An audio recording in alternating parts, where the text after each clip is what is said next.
Good morning. I just wanted to spend a few minutes with you this morning talking to you a little bit about the new retake policy at Platteview High School. Many of you experienced the pilot that the language arts and science departments experimented with over the past 2 years that allowed students, if you took a retake, you can earn up to 100% on your retake. Well, that pilot went very, very well. What it really accomplished is it really had retakes as a viable part of instruction. Because before that, when a student was capped at 79%, we saw very few students ever take a retake. I think a lot of it is they didn't view it as worthwhile to go through all the work of preparing for a second try at a summative and then being capped of what you could earn. Just didn't seem worth it to them. Well, as soon as we did this pilot with those two departments, as I spoke about earlier, we saw tons of students being engaged in retakes and improving their grades and continuing their learning. And we saw things like more students getting mastery of different standards, more students having better relationships with their instructor because they would go meet with them for intervention. So just so many positives. And what we want at Platteview High School in every single class is we want the grade to measure what you really know in that class and what standards you've mastered to what degree. And we want to start getting rid of all those behaviors out of the grade. And that behavior is that capping that kid at, or the student at 79%. That's a behavior. You didn't learn it the first time. We're going to punish you by capping it at 79%. We don't think that's a healthy way to grade.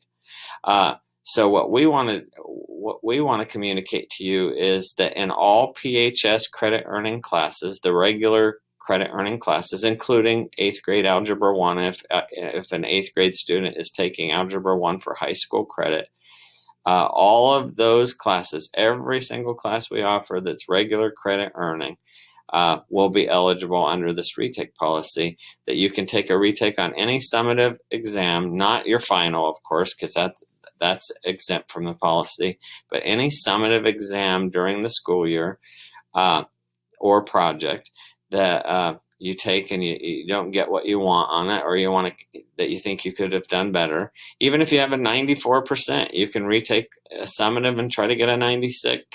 That's totally up to you. Let's say you get a 25% on the first one and you score 100 on the second. Your grade for that summative will be 100. No caps. We want to know what do you know, and we want to reward you for that. Now, it does come with some responsibility.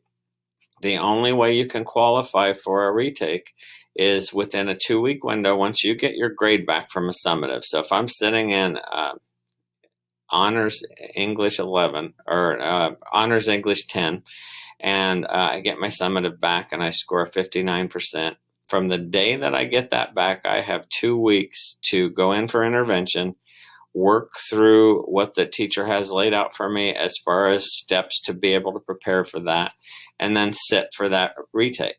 I only get one shot at it, and the best score that I earn on those two opportunities is what will be recorded in the grade book. Now, the thing that you have to remember is if you take longer than 2 weeks, you don't show up for your intervention, or whatever they've laid out as a part of that intervention in that particular class. Like, let's say that one of your teachers says, in order for you to sit for this retake, I really need you to do these 2 assignments that you have out, because that'll help you prepare for this test. If that's part of the intervention, you need to accomplish that in that 2-week window, meet with your instructor, schedule the time, come in and show up on that time, and then take that summative retake. If you do those things, again, then you score what you score on the best attempt for that summative. And I think what you're going to see is that as you develop those skills through the times you do a retake, you're going to see that the number of times that you need a retake drop off, because you're going to get better study habits. Your learning is going to continue at the level that you need to earn the grade you want to earn. And I think you're going to see lots of benefits.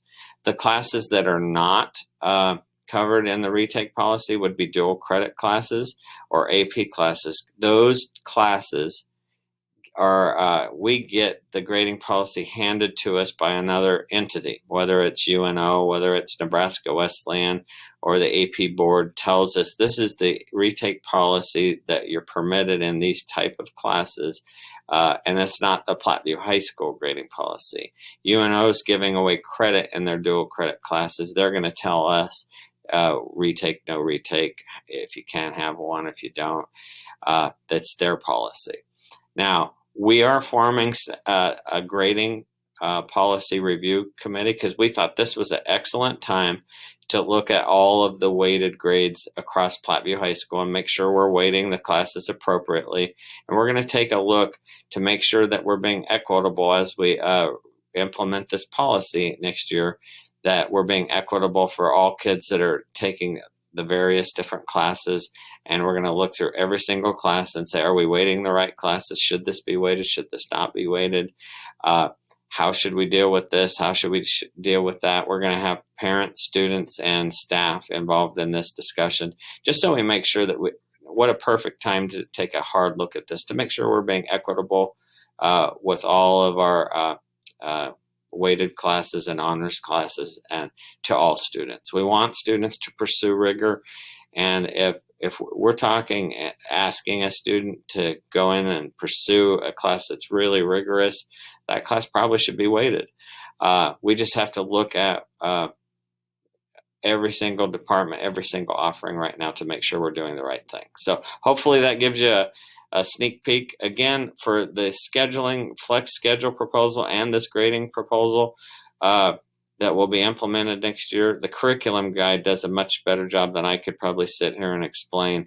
In the curriculum guide in the very beginning, it explains both of those new changes to our policies. So just a quick heads up before you start registering for classes on the grading policy. Have a wonderful day.